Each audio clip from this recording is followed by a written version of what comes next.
tiene varios encuentros. Es una cosa muy rara que daba miedo de verdad. Cabeza con ojos negros almendrados. Ese era, dice él, lo define como una especie de depredador cruel e implacable. No podía aceptar que aquello pudiese ser real. Dice que tiene un encuentro en el que están haciendo una serie de excavaciones. Ahí se lían 66 agentes federales a tiros contra estos grises. Esto sucede, dice, esta escaramuza con estos agentes federales en 1979. Teme por su vida y esto lo cuenta a principios de los 90. ¿Crees que están entre nosotros? Me inclino a pensar que sí. Conocemos una gota de agua, ignoramos un océano. No tenemos ni puñetera idea del nivel de avance espiritual / tecnológico de muchas entidades que pueden tener cierta corporeidad, adaptarse a nosotros. Algunos ya físicamente seguro que son como nosotros. La experiencia traumática que tienen ha sido tapada seguramente por estas entidades y te hacen creer que es un sueño. Ese proceso amnésico es como si estos seres aplicaran una capa onírica, porque es como si tuviésemos que manipular tu mente para que ese trauma no llegue a matarte. Pero por otro lado también cumpliría con la función de no revelar ciertos procedimientos que se han podido producir ahí.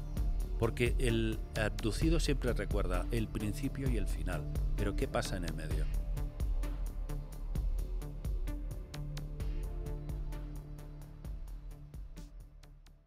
Tres, siete, cuadrado. Muy buenas a todos. Bienvenidos de nuevo al canal, amigos y amigas. Hoy estamos aquí. Esta sala ya la utilizamos una vez. ¿Por qué? Porque estamos en una localidad de Cataluña donde vive nuestro gran amigo Rimbel, nuestro gran amigo David. David, ¿qué tal, amigo? ¿Cómo estás? Hola, Xavi, encantado de estar aquí. Segunda vez que estoy aquí en tu pueblo. Bueno, he venido más veces, pero para grabar ya segunda vez. Sí, la segunda. En este espacio que nos ofrece el ayuntamiento o quien sea, no lo sé. Y nada, muchas gracias por prestar tu tiempo. El otro día coincidimos allí en un evento en Barcelona y hiciste una ponencia que me encantó y te dije, David, tienes que venir al canal a hablar de esto. ¿Y qué es esto? Las abducciones. Es un tema ya legendario en el mundo de la ufología. Es un tema que hay gente que cree que no, pero afecta a muchas personas. Hay muchos afectados. Y me hace tremenda ilusión y tremendo interés conocer tu visión sobre estos temas. Entonces, para arrancar, y la primera pregunta que te voy a hacer es, ¿qué es para ti un abducido? Bueno, la misma palabra pues está extraída de lo que es un secuestro, realmente una persona que... Sí, abducted, ¿no? En inglés. Claro, pasa que, bueno, hay muchas formas de verlo y aquí el problema está en que hay un gran desconocimiento de lo que esto implica. Y sobre todo hay unas herramientas para averiguar qué es lo que realmente le ha pasado a la persona y cada diferente especialista que se dedica a esa búsqueda utiliza diferentes perspectivas, diferentes herramientas, ¿no? Pero bueno, básicamente es una persona que en un momento dado de su vida sufre un lapso de tiempo, un tiempo perdido, lo que Bud Hopkins llamaba el missing time, y a partir de ahí empieza a tener sueños. La primera manifestación extraña de una abducción son los sueños. Empiezan a soñar que están rodeados de criaturas de baja estatura, gran cabeza, ojos negros rasgados, muy grandes, y que les están haciendo cosas raras, normalmente en su cuerpo. Pero también, cada vez con mayor frecuencia, encontramos también testimonios de personas que relatan experiencias astrales. O sea que el fenómeno no solamente se centra en la parte física, biológica, sino también en la parte espiritual del tema, ¿no? ¿De qué estamos hablando cuando la persona te dice que ha salido volando por la ventana, Claro. atravesando la materia física? Entonces, bueno, ahí es muy difícil, yo creo que es imposible por ahora averiguar si estamos hablando de realmente que el cuerpo se puede levitar. Estos seres pueden hacer que el cuerpo físico levite y traspase los átomos. O estamos hablando de una experiencia extracorpórea. Pero que cada vez hay lo que antes entendíamos como abducción, secuestro, los cogen, los meten dentro de una nave espacial, vamos a decir, un entorno con una luz que siempre dicen nunca se sabe de dónde surge, porque hay luz por todas partes, dicen. Normalmente es una sala circular. Y a raíz de esto, pues bueno, les hacen experimentos, les extraen todo tipo de fluidos, orina, esperma,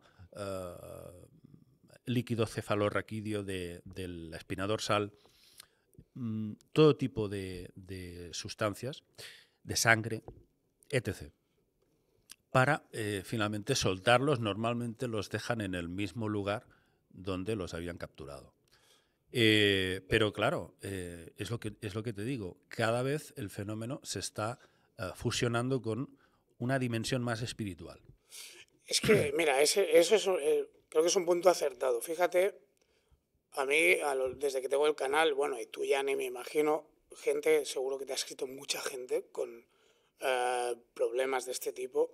A mí también me está llegando gente así, y me he fijado que hay un patrón que se repite muchas veces. Primero, esto que has comentado tú, ¿no? Esa parte psíquica empieza como con sueños muy lúcidos, luego cuando se despiertan o son conscientes de que quizás solo era un sueño, se dan cuenta que tienen marcas, que tienen algo que antes no estaba, una dolencia, y a lo largo del día empiezan a tener recuerdos, se mueren de miedo, porque entiendo que es una experiencia terrorífica. Y a mí nunca me ha pasado, espero que no me pase. Pero lo que quiero decir es que en esa franja entre lo físico y lo mental o Metafísico, metafísico, casi, sí.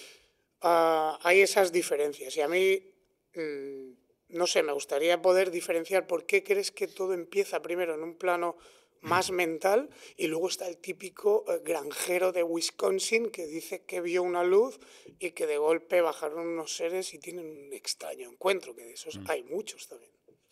A ver, en los años 60, que es cuando empieza oficialmente a reconocerse que hay un fenómeno de secuestro, es con el caso de Betty Barney Hill, el famoso matrimonio mixto. Maravilloso. Claro, mujer blanca, hombre negro, y eso ya fue un poco el blanco para muchas interpretaciones, pues eso, pseudo-raciales y de componente, pues, digamos, traumático. Pero que, bueno, por lo visto, pues parece que no tenía nada que ver con eso, ¿no? Y en ese primer caso, pues claro, nos encontramos con el modelo que a partir de este caso se repetiría los mismos patrones una y otra vez, ¿no? Un matrimonio pues que va por la carretera, ven un ovni y luego ya no recuerdan nada más, oyen un pitido detrás de su nuca, el coche queda detenido y cuando despiertan no saben lo que ha pasado. El hombre se encuentra con los zapatos rasgados por la punta, como si hubiese habido una fricción en la punta. Luego, pues a través de diferentes sesiones de hipnosis con el doctor Benjamin Simon, consiguen desbloquear todo el relato y, bueno, descubren que efectivamente a Barney lo han llevado a rastras dentro de una nave discoidal y ahí les han hecho de todo. Y entre los muchos experimentos que les hacen, hay uno que a mí me llamó especialmente la atención, que es la introducción a Betty, una vez tumbada en la camilla y desnuda, le introducen por el ombligo una aguja para saber si está embarazada. Y me parece que a esto se le llama, si no recuerdo... No lo sabía. No existía este procedimiento médico aún, hasta me parece 4 o 5 años después que se descubre. Con lo cual es curioso, ¿no? Me parece que es la amniocentesis, me parece. Así que, claro, hay muchas cosas que dan que pensar que esta gente no pudo ellos con su imaginación fabular una historia como esta. Y luego tenemos el tema del mapa estelar, que por ejemplo pues una joven profesora de escuela que se llamaba Marjorie Fish ayudó a encontrar lo de las famosas estrellas de la constelación de Zeta Reticuli. Sí, que es de donde según Bob Lazar venían esas naves o sí, venían de Zeta Reticuli. Sí. Había ahí, pues a través de Betty, pudo recordar esas estrellas y se pudo incluso crear como una especie de ruta, decían que era como una especie de ruta comercial, por donde Qué curioso, venían ¿no? estos seres, iban y venían, bueno, unas cosas muy, muy raras, que sí que es verdad que con el tiempo se confirmaron pues, las posiciones de estas constelaciones, ¿no?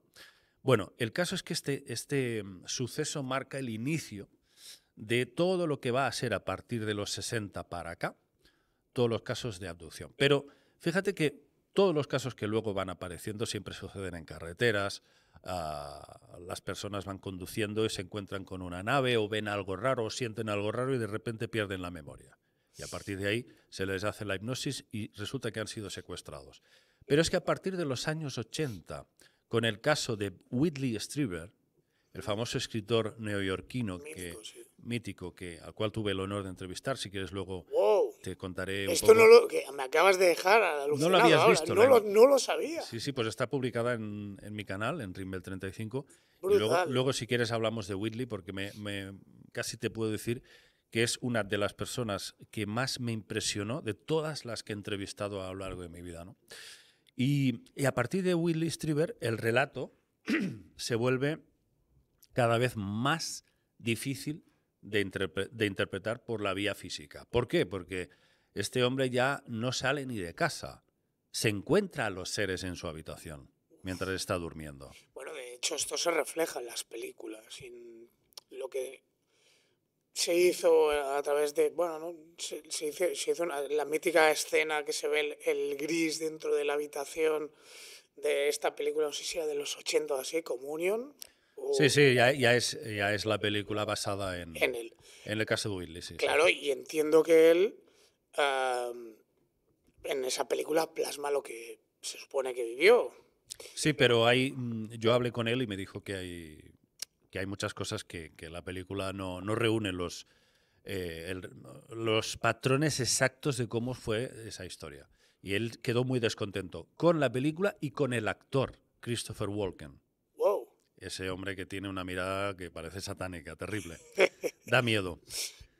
Oye, mira, no me quiero descolgar. Me parece muy interesante lo que me has dicho de Whitley Strieber, que creo que es, vamos, una leyenda, sobre todo con este tema de las abducciones y el tema de los Grey Aliens.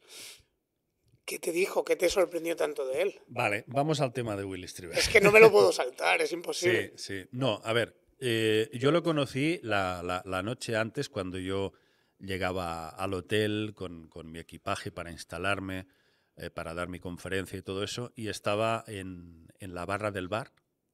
Y estaba ahí... ¿Esto en Barcelona? ¿Aquí? En Barcelona, Wow. sí, en el Congreso de Ufology, no recuerdo qué edición era, hace ya como 3 años me parece que fue esto, ¿no? Y en mi inglés, que es malísimo, un inglés que chaspurreo, Bueno, pero algo pues es algo. le digo a algunos de los que estaban ahí que estaba súper emocionado de poder conocer a Whitley Strieber.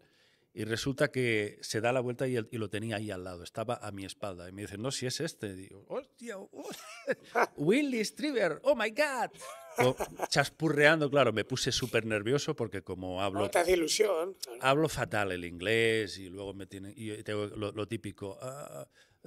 Please, can you speak slowly? Slower, please. Entonces, claro, se me hace muy, muy, muy difícil. Y ahí mismo me dijo, sí, yo te voy a conceder una entrevista para mañana, ¿no? Wow. Y sí, me pusieron ahí una persona, ¿no?, para traducir, me parece que una chica. Y luego, pues nada, ya lo pudimos hacer una traducción más o menos decente. Y es una de las entrevistas, ya te digo, que a mí más me han impactado en lo personal, porque ese hombre, vamos, si miente, le tienen que dar un Oscar. Sí, no, claro. Se ve una persona muy consciente de lo espiritual y es un ejemplo vivo de alguien que ha vivido una situación límite, ha vivido un estrés postraumático muy, muy, muy fuerte. Para empezar, a este hombre lo abducen y le meten una especie de sonda por debajo, por el ano, y le desgarran el ano. A tal punto que tarda 20 años de recuperación de terapia.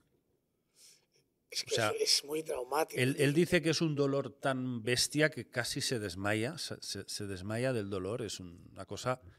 Y mientras se lo está haciendo ese ser, le mira a los ojos y le dice, hijo de perra, te voy a matar.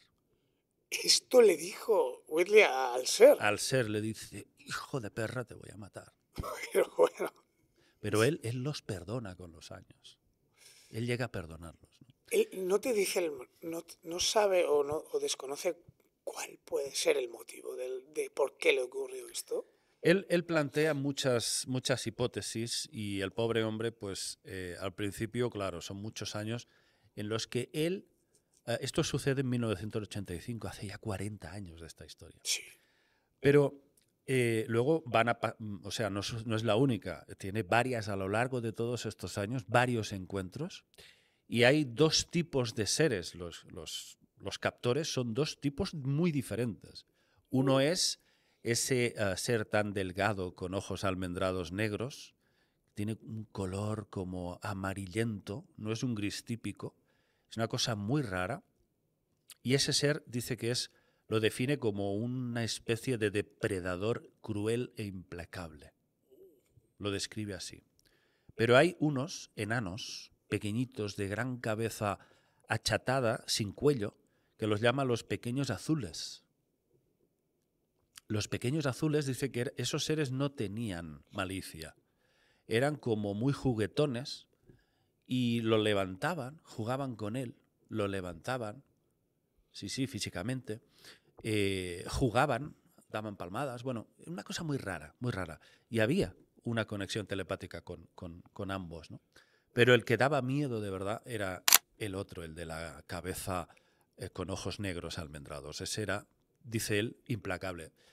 Y claro, a lo largo de todos esos años, a través de las regresiones, él fue viendo que encajaba lo que contaba bajo hipnosis con lo que él recordaba conscientemente. Y ahí fue lo que poco a poco le hizo darse cuenta de que aquello había sido real. Pero él pasó un proceso, Xavi, de muchísimo tiempo que pensaba que era imaginación suya. No podía aceptar que aquello pudiese ser real.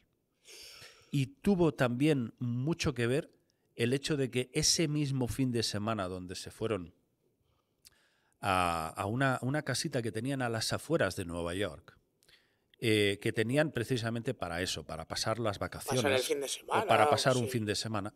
Pero precisamente fueron un matrimonio con ellos, con su mujer. Y claro, al día siguiente le dijeron, es que anoche se hizo de día, vimos una luz muy potente abajo en el patio. Y ahí fue cuando él dijo, wow, pero si yo vi lo mismo.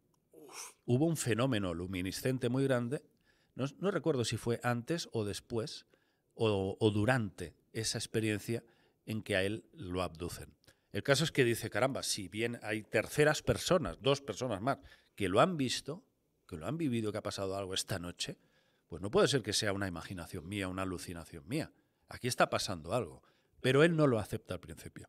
Sufre un bloqueo, un estrés postraumático. Pero es normal, ¿no? La no aceptación de algo tan rocambolesco. Fíjate como a mí me da la sensación de que ellos moldean las capas de la víctima, las capas mentales de la víctima. ¿Por qué? ¿Cuánta gente te ha escrito a ti, incluso a mí, de decir, no, es que yo he sufrido esto, pero en sueños? Siempre el principal son los sueños. Los sueños. Algunos quieren ir más allá porque no entienden lo que está pasando y hacen hipnosis. Y en la hipnosis se dan cuenta que no eran tan sueños, que no eran tantos sueños, que es que la experiencia traumática que tienen ha sido tapada, seguramente por estas entidades, y te hacen creer que es un sueño, pero en realidad lo estás viviendo. Aquí hay 2 cosas, Xavi. Ese proceso amnésico es como si estos seres aplicaran una capa onírica. Y es como un cojín para amortiguar el golpe.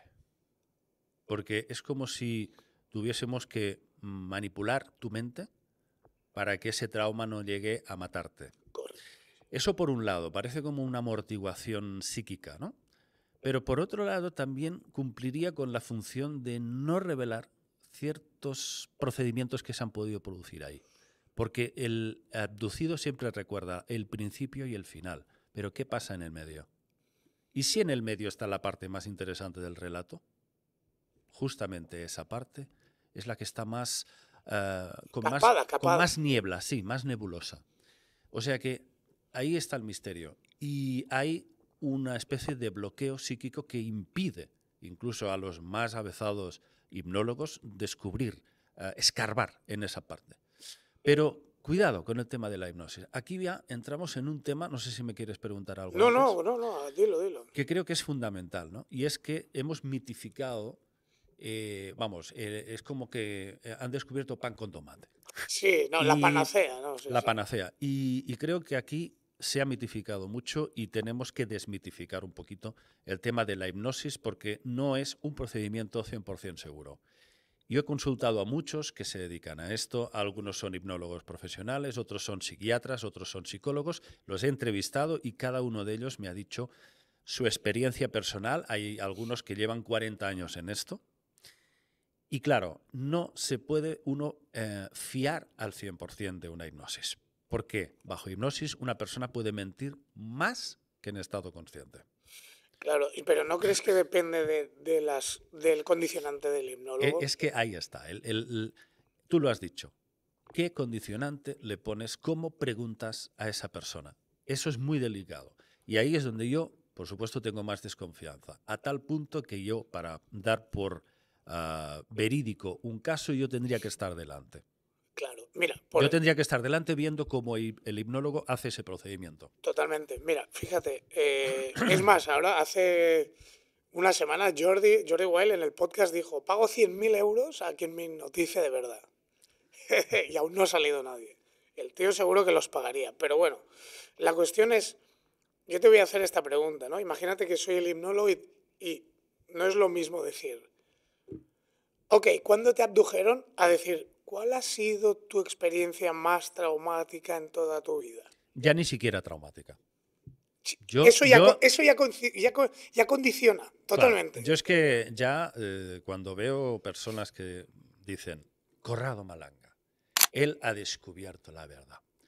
Pero vamos a ver, ¿cómo depositas tu confianza en una sola persona, en un solo profesional?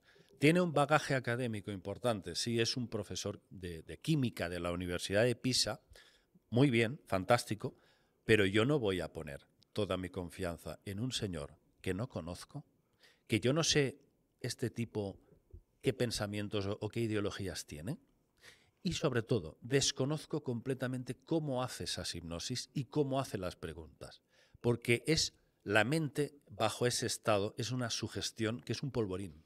Sí. Cualquier palabrita de ¿no habrás visto por ahí un enanito de gran cabeza? Vamos, con eso ya has destrozado todo el caso. Ya podemos levantarnos y marcharnos. Sí. Y yo pienso así. O sea que antes has dicho, sí, una experiencia traumática. Yo ni eso. Es que yo no diría ni eso. Sí, tienes razón. Yo simplemente le diría, vamos a retroceder en el tiempo al momento que, por ejemplo, pues estabas durmiendo y oíste un ruido.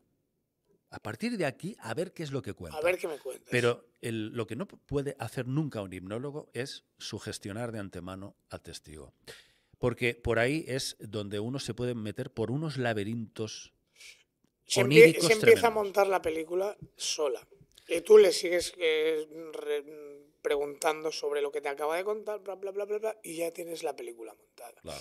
Yo, por ejemplo, aquí en España, pues quien le tengo confianza es a Josep Guijarro. Josep Guijarro para mí es un profesional que nada de sugestión y nada de puñetas. Es un tipo que realmente va a buscar la verdad del caso y yo realmente veo que este señor sí es un gran investigador en este terreno. Pronto le tendremos aquí. Sí, porque... Ya está hablado, además. Claro. No, digo para mi canal, digo. Claro. Es que Josep ya te digo, no es alguien que diga, no, yo quiero que esto... No. Las cosas... O eso no es. Exacto, nada de sugestiones. Así que nada, yo veo que nos enfrentamos a este gravísimo problema, ¿no? Y luego, como la gente desconoce cómo funciona la hipnosis, pues dice, sí, Corrado Malanga ha dicho que todos son malos, todos son negativos, nos vienen a robar el ánima y además te la extraen y la meten dentro de un recipiente vertical, una especie de caja, una caja de pino vertical que vibra, dice que meten a la persona dentro y la someten a una vibración extrema y a raíz de eso el alma se ve obligada a salir. Y cuando sale es cuando dice que la retienen y ahí le meten un híbrido dentro que puede ser una entidad pues, reptil, o puede ser un híbrido entre nosotros y ellos, etc., y que esa ánima va a animar, valga la redundancia, a ese ser, pero que dentro de un rato va a volver otra vez a regresar a su punto de origen, a su dueño, al cuerpo original. ¿Por qué? Porque dice que no encuentran la manera de hacer que permanezca ahí. Eso es lo que cuenta Corrado Malanga. Pero claro, yo veo una cosa, y esto lo he contado muchas veces, pero bueno, voy a contar por enésima vez, ¿no? Él siempre dice que se centra en estos casos negativos y en una ocasión un periodista le dice, ¿y qué pasa con los buenos? Y dice, no me interesan los buenos. Ah, bueno, claro. Dice, no me interesan los buenos, solo me interesan estos casos negativos y trabajar en esto. Bueno, pero perdona, es que a lo mejor te has pasado todas las páginas del libro y te has dejado el capítulo que te explica por qué pasa todo esto. No, pero es que no le interesan los buenos. Entonces, claro, es un poco Hay como... algo que patina ahí. Algo con la patina China, ahí. sí. Por ejemplo, estoy seguro que Josep Guijarro no habría respondido esto. Estoy seguro que si Totalmente. Josep, por ejemplo, hubiese dicho, pues mira, me interesa ver también si hay buenos, que es lo que dicen, simplificando mucho. Sí, sí, sí, es más Pero no, extenso. no. Entonces, eso es lo que me da que pensar que el señor Corrado Malanga va a lo que va. Pero, por Y ejemplo, está viendo lo que él quiere ver. Por eso me genera una cierta desconfianza, que hay muchos casos que yo he investigado de abducidos que les ha ido muy bien. El abducido, sí, su vida ha sido muy positiva. Pero si hubiese caído ese caso en manos de Corrado Malanga, seguro que hubiera dicho lo mismo. O lo hubiera demonizado.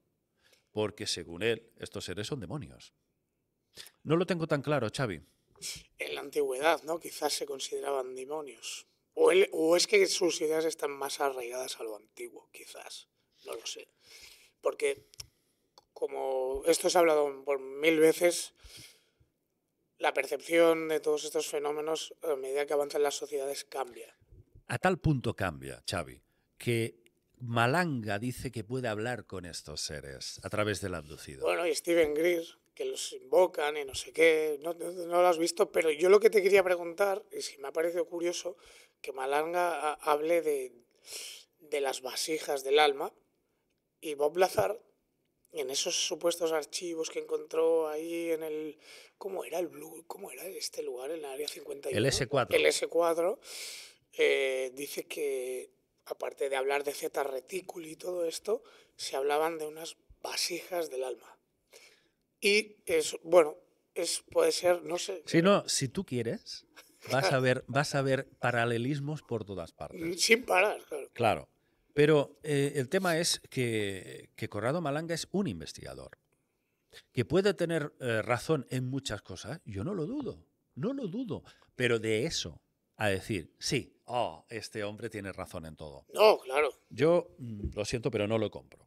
¿Por qué? Porque veo muchas fisuras y veo que, pues eso, muchas veces el investigador quiere ver lo que quiere ver y está dejando muchos cabos sueltos, demasiados cabos sueltos. Tenemos aquí, para empezar, muchas entidades con muchas morfologías diferentes y muchas intenciones diferentes. Y bueno, él quiere como dar a entender que todos son negativos, todos nos quieren capturar el ánima, chuparnos esa energía a nivel vampírico. Pero, ostras, faltan muchos matices, creo yo, en toda esta historia. Yendo a lo que acabas de mencionar. El tipo de entidades. Pero antes de ir a estos tipos de entidades, los distintos tipos de entidades que se supone que hay, me gustaría más incidir en sus intenciones. Porque, como bien has explicado, has dicho, están estas inspecciones, ¿no? Estas sondas, estas manera tan intrusiva y tan traumática para la persona afectada o secuestrada o abducida. ¿Queda todo solo en investigar a ver qué son estos simios o cómo? ¿O va más allá? ¿O hay una intención más oscurantista? Lo que a mí me parece, después de tantos testimonios, sobre todo los de Bad Hopkins, el profesor John Mack de la Universidad de Harvard, que recibió incluso un premio Pulitzer, era un psiquiatra Bueno, claro, a nivel oficial era el más prometedor del momento y de repente se metió con las abducciones. ¡Buah! Ya fue condenado al ostracismo, absolutamente.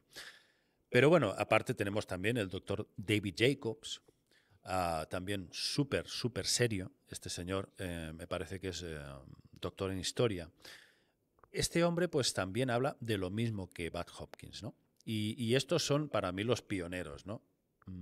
Por supuesto le doy un poquito más de credibilidad a estos que acabo de citar que a Malanga, pero por una cuestión de que fueron los primeros y no había tanta intoxicación de datos. Claro. Por ese motivo había un poco más de... estaba como un poco el panorama de investigación más limpio, menos contaminado. Y claro, ahí hablaba ya en los 80 Bud Hopkins de los casos de hibridación, que hay un programa global de hibridación, de que han tomado nuestro ADN y lo han cruzado con el suyo. Pero parecería que lo han cruzado con el mismo de los grises, porque es muy parecido, estos niños, esos baby aliens, que los llaman, Sí. son muy parecidos a nosotros y a estos grises. No hay muchos casos que puedas decir, ostras, parece una hibridación con reptiles, o parece una hibridación con los insectoides, los grandes mantis, esos seres que son altísimos, con esas cabezas de mantis religiosa o de, vamos a decir, pues un saltamontes, ¿no?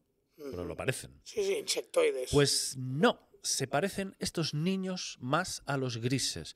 ¿Por qué han utilizado el ADN de los grises? No lo sabemos exactamente, pero es curioso cuanto menos porque los grises cumplen una función de servidumbre. Son los grandes sirvientes, los procuradores del material biológico y genético de los reptiles. ¿Qué quiere decir? ¿Que hay una pirámide de poder? Pues parece ser que sí. Y que como arriba, una jerarquía, ¿no? como una especie de jerarquía en donde no está muy claro si están los reptiles o los insectoides mandando. No sabemos cuál de los dos estaría arriba del todo. La mayoría dicen, sí, los reptiles. No lo sabemos, porque siempre están también los insectoides dando órdenes a los grises. Así que es curioso, cuanto menos, que han cogido, es como pues, un ricachón coge el ADN de su mayordomo para crear un híbrido. A ver qué pasa, a ver qué Sí, sale, ¿no? sí, sí, sí. Honorato, venga. Hemos cogido tu ADN. Sí, sí, sí. Claro, es raro que hayan hecho eso y no hayan hecho una fusión genética con los reptiles, por ejemplo. ¿Por qué le temen a eso? Eso es muy interesante. Es muy Los interesante. reptiles, ¿no? Claro, porque fíjate que antiguamente cuando hablamos de Anunnakis y de origen humano, siempre vemos que estos, vamos a decir, genetistas, Enki, Enlil, Sí. de la cultura sumeria, nos mezclan, pero con los monos. Cogen ADN suyo, sí, Sí, pero sí, una correcto. pequeña porción, porque nosotros no nos parecemos demasiado a los reptiles. Sí tenemos quizás a nivel de personalidad o de ego, pues bueno, Una no parte sé, más reptiliana. sí, un alter ego, vamos a decir, muy parecido al de ellos, pero físicamente no. Somos básicamente homínidos. Nos ha Correcto. caído un poco el pelo, pero vamos, básicamente Algunos más que otros. algunos más que otros. Así que es curioso, cuanto menos, que tengan como una especie de aversión a mezclarnos demasiado genéticamente con los reptiles. Sí hay una porción, pero es una porción muy baja, Xavi. En cambio, con estos grises, estos seres bajitos, 1,20 m, siempre hay algunos que son los que mandan por encima de ellos, que miden 1,50 m. Y no sabemos por qué, pero ya los llaman así, los grises altos. The Tall Greys. De Tall Greys, de Tall Whites, ahí. Tall de todo, ¿eh? Sí, sí, sí, sí. Y esos siempre aparecen ahí, los de 1,50 m. Qué bueno. Hay una figura muy interesante en este mundillo que se ha hablado y rehablado 1000 veces, pero ya que te tengo aquí no puedo dejar de escapar en ese aspecto, y es la figura de Phil Schneider Wow. y el tema de la base de dulce. A mí me encanta, o sea, la base de dulce, toda la historia que hay detrás me fascina. Sea cierta o no sea cierta, pero me encanta.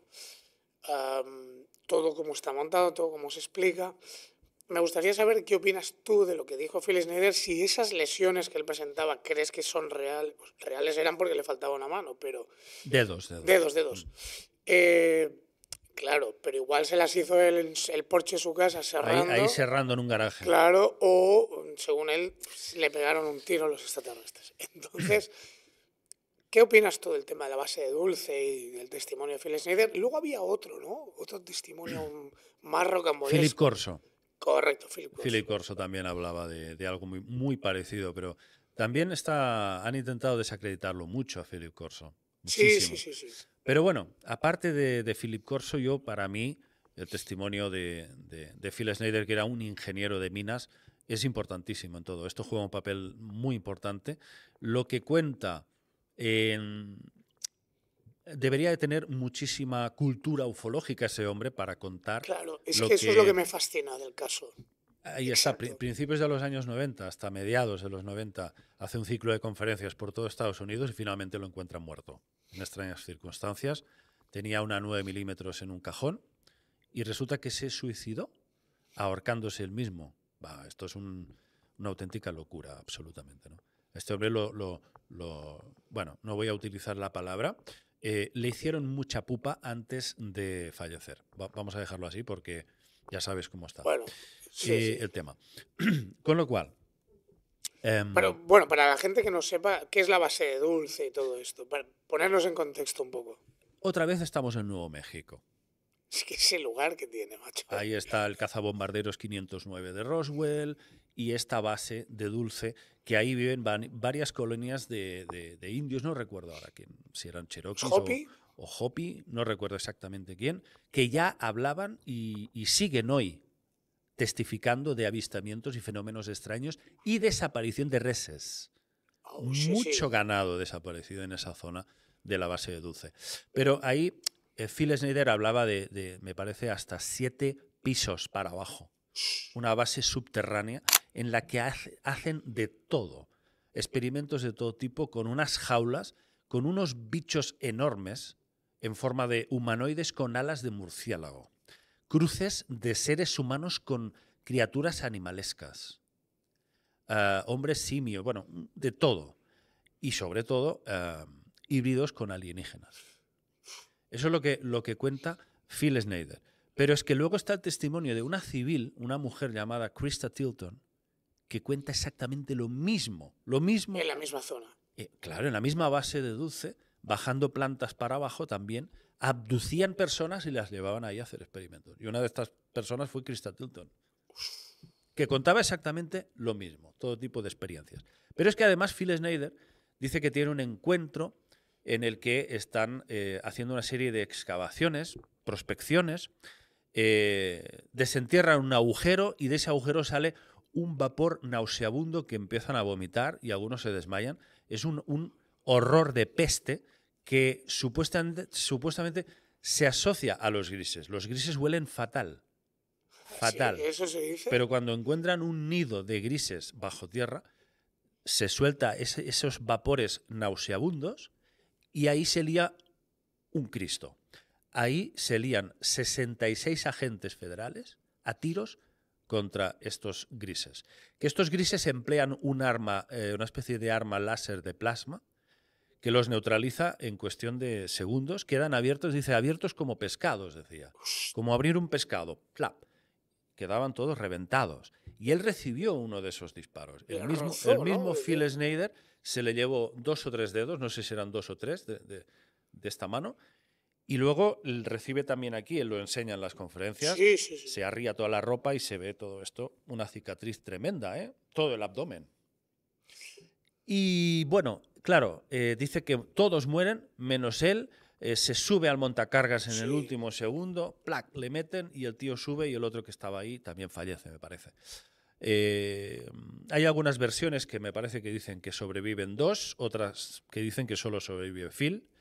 El caso es que se salva y puede contar lo que sucede. Esto sucede, dice, esta escaramuza con estos agentes federales en 1979. Y esto lo cuenta a principios de los 90. O sea que han pasado muchos años en los que él dice que tiene que contar todo esto porque sabe que van detrás de él, teme por su vida y antes de que Lo Caneen decide hacer ese ciclo de conferencias.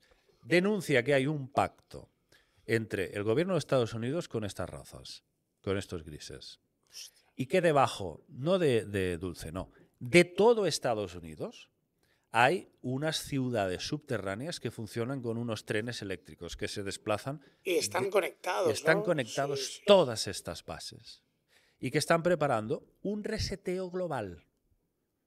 Es verdad, sí. A través lo dijo, sí. de, me parece que dice, la implantación de un virus y a través de diversas epidemias van a cargarse prácticamente toda la humanidad.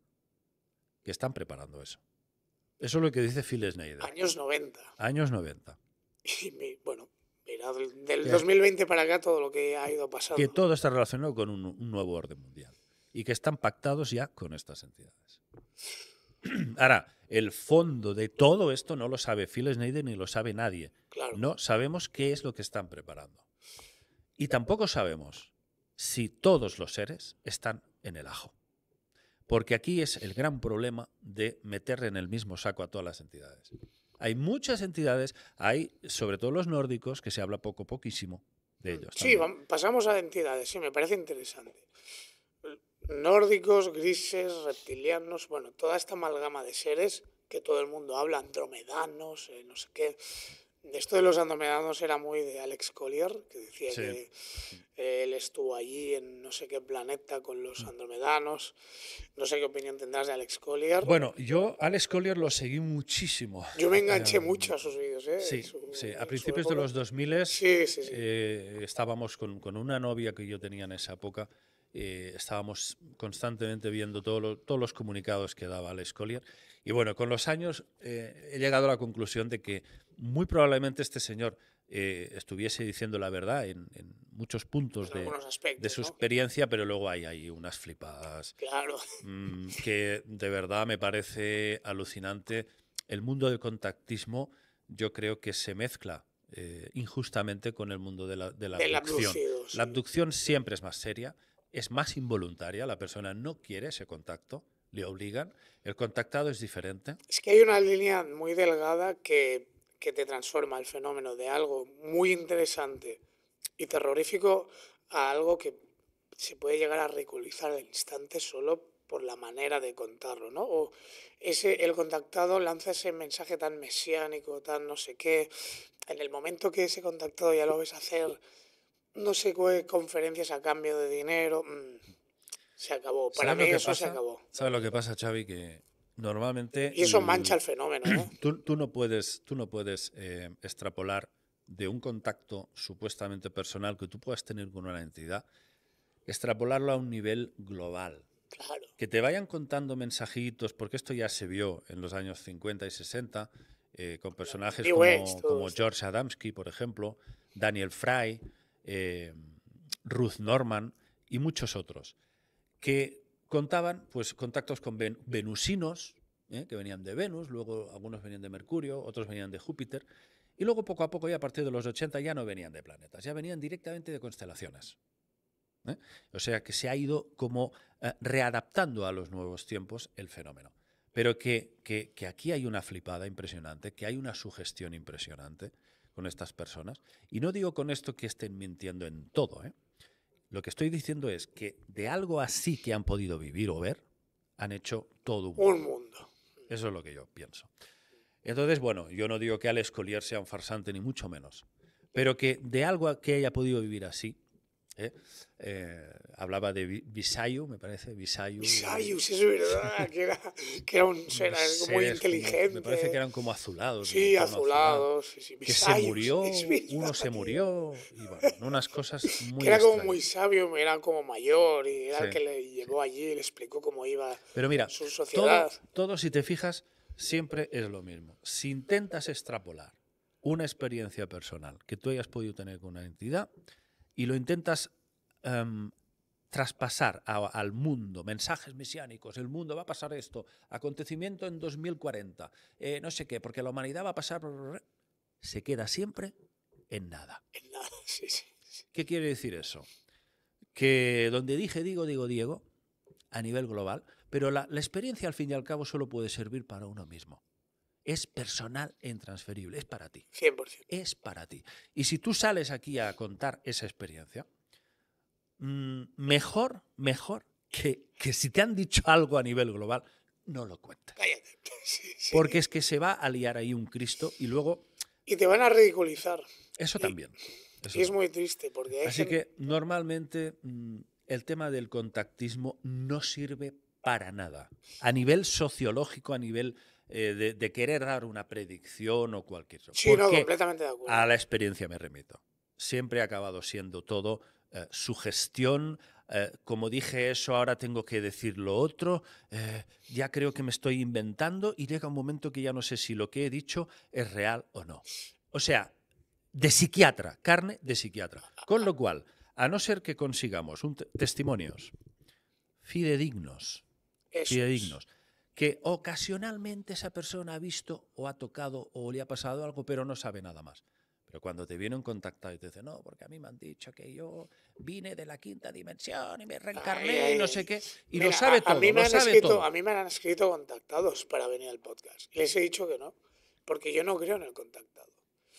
Lo siento. Habrá gente que ahora se me va a enfadar, es que me da igual.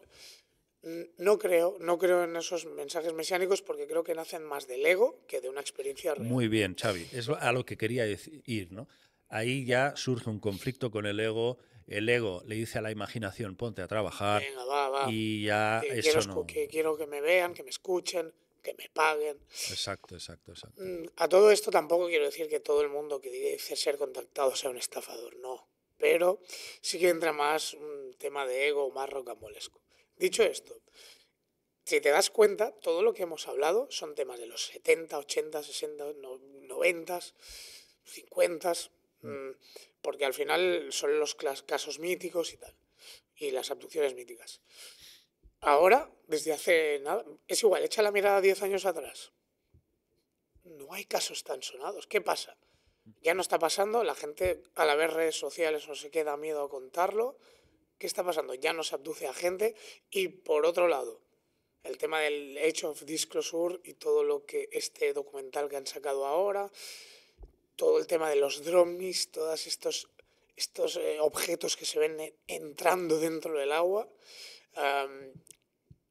¿Cómo enlazas todo esto? Yo creo que es muy loco, porque no hay tantas abducciones, no sé qué, pero por otro lado, gobiernos como el americano empiezan a decir, mira, va a pasar, está pasando, Blue Beam, no Blue Beam, ¿qué pasa, tío?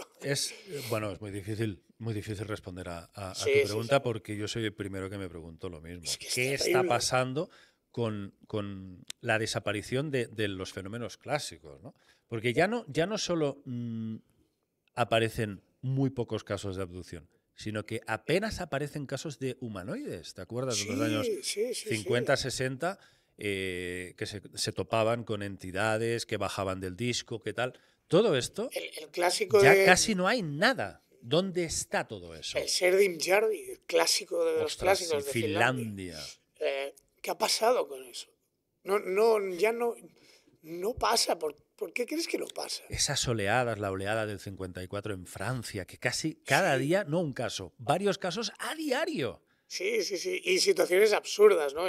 Encuentros absurdos. Sí. El que se encuentra ahí un campesino, baja del ovni un enanito verde y le dice, ¿París al norte? Y dices, bueno, ostras, ¿es un caso? Sí, claro. Esto es un chiste, no. Está documentado, ¿no? El famoso caso de Joe Simonton, ¿no? Que le dan unas galletitas. Se abre una parrilla y están friendo ahí encima de unas parrillas. Y dices, esto es un chiste, ¿verdad? No, pues... O, por ejemplo, un alienígena que entra por la ventanilla del conductor y se mete dentro de un Chevrolet y lo conduce durante unos minutos. Y se quedan en estado de shock los dos indios ahí al lado del alienígena. Y dices, bueno, pero ¿esto qué es? ¿No? Claro. Ya no pasan estas cosas. ¿Por qué ya no pasan? Hombre, esto ya te está demostrando que hay un ciclo. Hay un ciclo de evolución del fenómeno. Ha llegado un momento que es como, fíjate, es como una telenovela o una película en la que ya se ha consumido la escena. Ahora viene otra. Ya ha cumplido para el espectador ese cometido. Dentro de esa narrativa. Ya no hay casos casi de de humanoides y de encuentros, y las abducciones cada vez han ido siendo menos físicas, es decir, ya no es algo como Kathy Davis, por ejemplo, ¿no? Bueno, ahí se la llevaron en medio de Manhattan, subida por un halo de luz, el caso de Bad Hopkins, etc, etc. No, ahora ya es que no hace falta ni salir de casa. Estás tú durmiendo, abres los ojos y te encuentras a 3 entidades a los pies de la cama que te están observando. Sí, hay Estás mucho caso paralizado, así, no sí. puedes hacer nada, empiezas a sudar y no puedes ni gritar. Sí, es Pero verdad, que ya es están ahí, o horrible, sea, sí, sí, sí, ya sí. no es que vengan, no han venido, no, ya están ahí.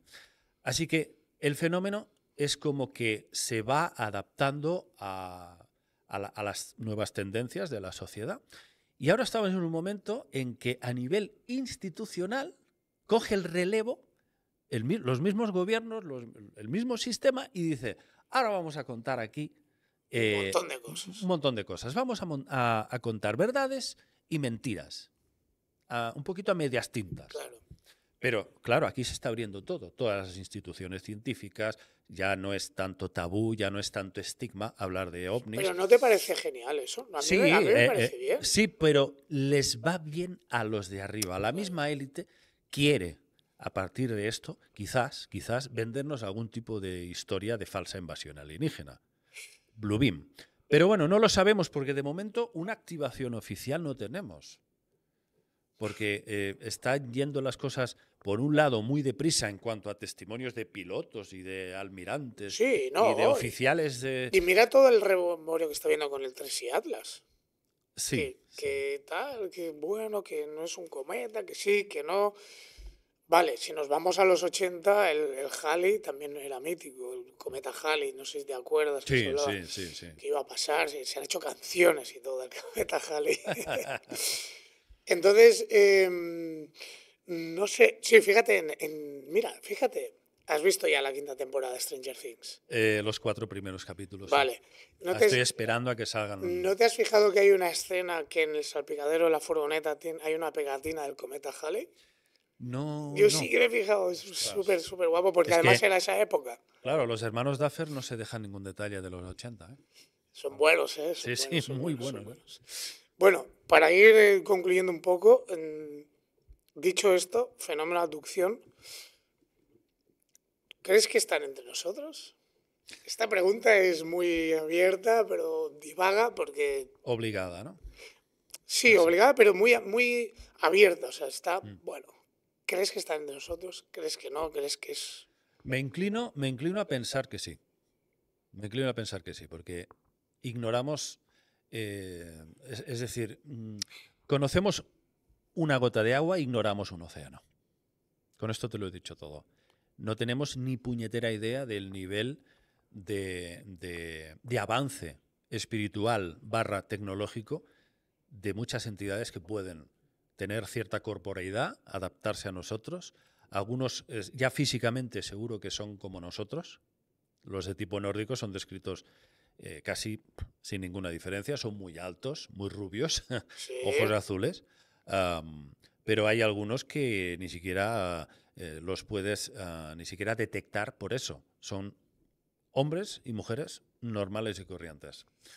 Así que con un poquito de maquillaje por aquí, por ahí y una ropa normal, yo creo que podrían pasar a nuestro lado perfectamente por la calle. Y bueno, y no sé, y aparte lo que más creo que abunda no es físico. Creo que hay muchas entidades de cuarta, quinta, sexta dimensión que están a nuestro lado, que nos observan y que incluso pueden poseer cuerpos. Hay un caso no sé si fue en los 70, 80 aquí en España, que va enlazado con el caso Boronez, el caso Conil. No, sí, el caso Conil es de los 80. Es de Los los 80. Si no recuerdo Hay poca exacto. diferencia de fechas con el caso Sí. Boronez de Rusia. No, sí, pues es el 89, sí. Sí. Y en el caso Conil, fíjate lo que cuentan los testimonios, ¿no? Que salen de la playa, ojo, porque no se habla mucho del mar, pero no solo es el cielo, hay muchas imágenes de objetos saliendo y entrando al mar. Exacto. Eso fueron de las primeras cosas que me contaba mi maestro y amigo Antonio Rivera, ¿no? Que él era un gran aficionado al qué submarinismo, mítico, sí. claro. Él practicaba submarinismo Y él, fíjate, sí lo practicó años, que sufrió de mayor varias embolias pulmonares y el médico le decía que estaba vivo gracias a los años de inmersión, que tenía los pulmones muy bien Muy preparados, bien, ¿no? Para wow. poder soportar eso. Otra persona ya hubiera muerto, ¿no? Y era muy amigo de Jacques Cousteau y él estuvo a bordo del Calypso. Conoció. Claro, ¿Qué me estás diciendo? sí, eran muy amigos. Antonio Rivera estuvo en el Cairo. Eran gran amigos con Jacques Cousteau, sí. Wow. Iban a hacer inversiones juntos y salió en algún que otro documental junto a Jacques Cousteau, que por cierto era totalmente escéptico de los ovnis. Se reía de los ovnis. ¿Jacques Cousteau? Sí, sí, sí. Pero bueno, es igual, eran amigos. Sí, claro. Y Rivera ya me hablaba de luces que se veían cruzando el mar y que en Mallorca me decía, ostras, tú te vas a Mallorca y empiezas a preguntar a pescadores que llevan, yo qué sé, 60 años ahí pescando y han visto auténticas ciudades flotantes, plataformas de 24 kilómetros saliendo de dentro del mar. Esto me lo contaba Rivera. Ostras. Claro. Entonces dices, si esto lo tenemos aquí, al lado. Bueno, de hecho, en el propio documental de The Edge of Disclosure no dicen de haber detectado en la propia Marina Americana objetos a 24.000 kilómetros por hora debajo del agua. Debajo del agua, con la fricción que hay.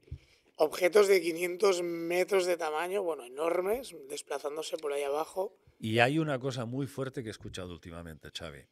Un almirante de la Marina dijo haber visto un objeto de enormes dimensiones saliendo a gran velocidad del mar sin salpicaduras, sin soltar agua, Ostras. ni gotas.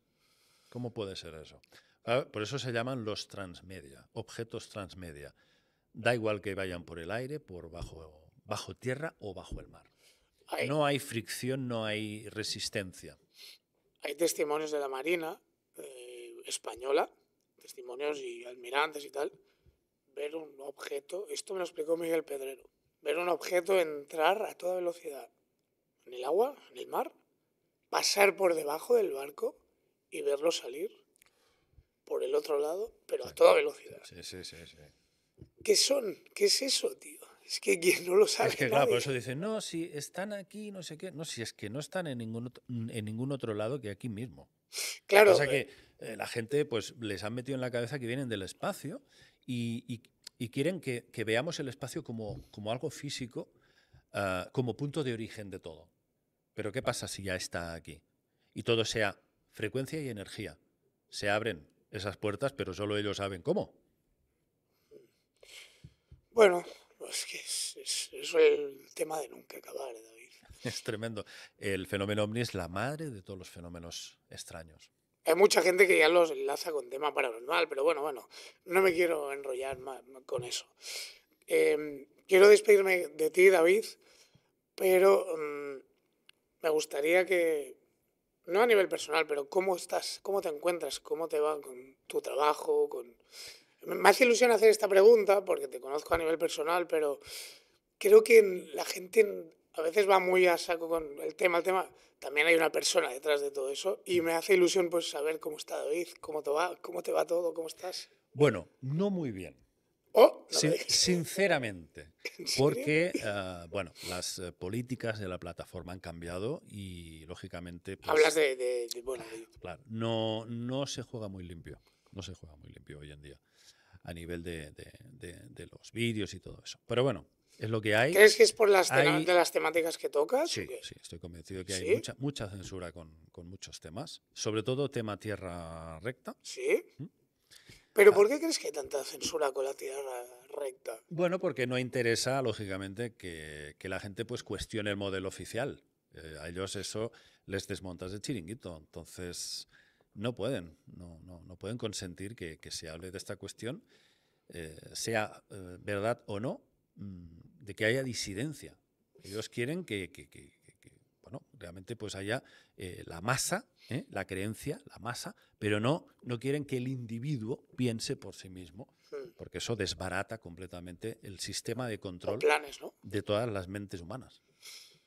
Entonces, bueno, a resumidas cuentas... Claro, sí, la cosa está un poco así porque no se está jugando demasiado limpio y hay mucha censura, efectivamente. Ostras. Pero bueno, es lo que hay Y nosotros pues no vamos a vendernos. Nosotros no vamos a vendernos. Eso la verdad es que dice mucho de ti, David. Hay mucha gente que dice, no, es que este canal tal. Bueno, sí, claro, porque es que como van pues de alguna manera alineándose con la versión oficial, les va muy bien. Claro. No, y me he fijado en otros podcasts que hemos grabado tú y yo, que la gente dice, no, es que este o ha cambiado de tema o cada vez cambia de opinión. Digo, no, tío. Primero, la gente evoluciona y segundo, él es una persona que defiende sus principios y lo que él cree. Entonces, A ver, lo que pasa es que la gente confunde muchísimos vídeos de mi canal que estamos dando una noticia, se creen que yo estoy alineado con esa noticia. claro, Se hacen un pitote increíble. Una cosa es la opinión personal mía y otra cosa es la noticia que estamos dando. Y a lo mejor pongo un vídeo con un título muy espectacular y a lo mejor ese título es para negarlo. Pero la gente se cree que yo estoy diciendo que sí a que una sí, cosa. que Y claro. bueno, se hacen un lío, pero un lío. Y luego dicen, David, te contradices. No, perdona, es que tú no has entendido lo que estoy diciendo. Y eso pasa muchísimo porque se mezcla la noticia de lo que estamos contando y otra cosa es la opinión personal que uno tiene. Claro, ¿no? Y que hacer títulos, miniaturas, bueno. Es O sea, terrible. hay mucha superficialidad. La gente ve un título y ya está. Ni siquiera entran a ver el vídeo. ¿Cuántas veces te ha pasado que notas que una persona ha dicho una estupidez en comentarios y ni siquiera ha visto el No ha vídeo? visto ni el vídeo. Digo, tío, ¿no te has molestado ni un minuto en ver el vídeo para decir semejante estupidez? Bueno, si quieres demostrar lo estúpido que eres, comenta este tipo de comentarios. O sea, no, es que es así, porque es que hay que tener un poco de profundidad, de querer llegar al fondo y a la raíz de las cosas. Ya, bueno, es muy fácil hablar. Es lo que siempre digo, ponte delante de cámara y habla. Que verás que no es tan bonito, No, que no es luego tan se hacen fácil. la caca encima, ¿eh? Sí. No tienen huevos de hacerlo. ¿Te ha retado a alguien alguna vez? Son valientes escribiendo ahí, Sí, criticando, sí. pero si lo agarras por el cogote y le dices, ¿qué? Y se quedan así y te dicen, nada. Mejor me callo. Bueno. Pues nada, David, muchísimas gracias. Has sido espectacular. Y nada, espero que nos veamos pronto. Un abrazo. Gracias a ti, Xavi. Un abrazo. Adiós.